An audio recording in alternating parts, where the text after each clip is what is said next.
welcome back. You're still watching Global Mantra right here on ET Now, and I'm still in conversation with Willam de Vijlder of BNP Paribas Investment Managers. Willam, let's start off with your broad allocations and calls on various asset classes and specific trades essentially. Yeah, when you go through the list of possible asset classes, so cash is unattractive, negative real yields. Government bonds are pretty unattractive. We would expect that bond yields would rise between now and year end something like 50 basis points because of the exit strategy of the ECB and because of an anticipation that the Fed will do something similar somewhere in 2012. Where you want to be is in credit, and in particular we want to be in high yield credit because they still offer attractive spreads compared to the risk-free rate, compared to govies. And then you really want to put a good chunk in equities because of the combination of valuation is pretty okay. We are below the long-term PE multiples, the long-term averages. We have a pretty good growth environment in terms of earnings growth, etc.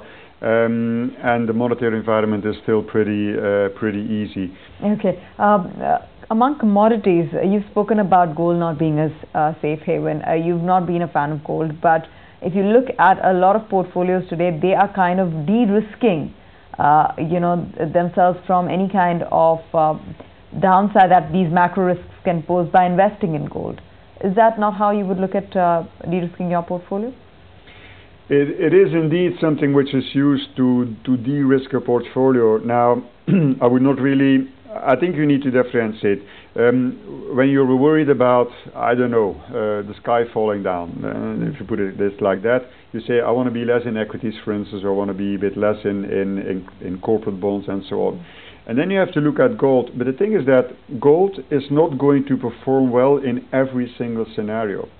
When you have a normal growth environment, there's no real need for gold to be underpinned because you don't have inflation getting off track.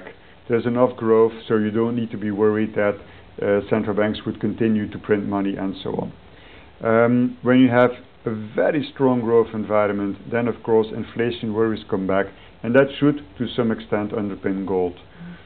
And then you have the very weak environment where central banks would say, well, we have seen QE2, let's now go for QE3. And that would lead to downward pressure on the dollar. It would push up oil because that would be looked at as an inflation hedge, and it could also support gold. And then you have crisis environments, and that's the most difficult one because they just come completely out of the blue, and then gold can go up and down. The thing I want to emphasize is that people look at gold as a safe haven, but they kind of underestimate the price swings that instrument can exhibit. Okay, so gold is in a void for you right now. The great difficulty I have is that what is actually the expected return? And some people are saying it can go to 2,000. Simply, we don't have a clue. There's no real framework that one can use to come up with an estimate of the expected return. It's all about guesstimates. Give us a sense also, Willam, about emerging market bonds, corporate credit in emerging markets and Asian currencies, which you have been favoring since the start of the year. Is the call still bullish? Yeah, we still like it because one, there is the currency support, the news or the sound bites coming from officials and from central banks and so on. Has in that respect become more supportive for the currency. At the start of the year there was a worry that we would continue in the currency war thematic that was introduced in the language by the Brazilian finance minister in the fall of last year. That has now changed. Countries have of course come to the conclusion that if your currency goes up, it's actually good to slow down the inflation tensions. So that is one thing. The second thing is that a lot of money has been pulled out, in our view, in a kind of exaggerated way.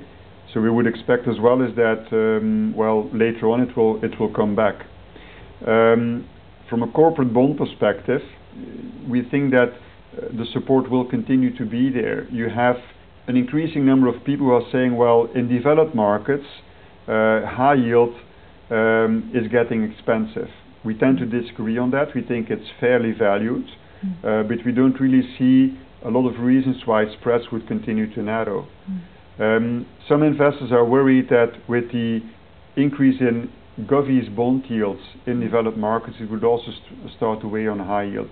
So that is why we think that actually corporate bonds in emerging markets are attractive, because emerging markets as a country, as a grouping, have pretty attractive balance sheet fundamentals.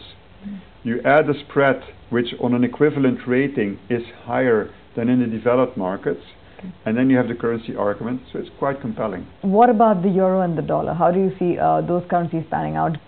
Well, the beauty of currencies is that when you want to say something about it, you can choose between 4 or 5 different models to say something about it. So pick your model and you will have another forecast.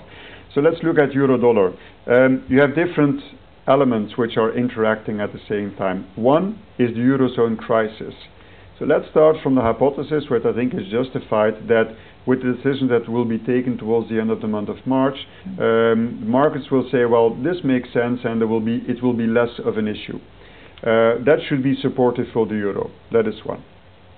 Second, it should also be supportive for European equities, which means that it will be attractive for non-European investors. Okay, so you have that thematic as a support for the euro. Secondly, currency markets at the moment are really looking at interest rate differentials as opposed to growth rate differentials. We've seen that with other currencies as well, sterling for instance. That's another support for the euro, because the ECB will be the first one to shoot, and then the Fed will follow somewhere in 2012.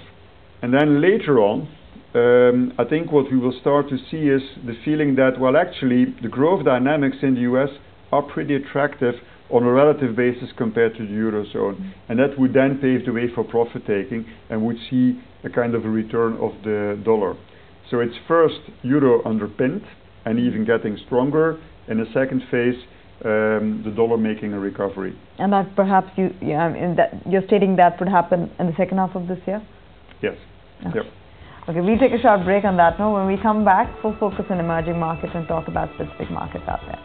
As a rule of thumb, it's very important to compare where real interest rates are compared to long-term growth.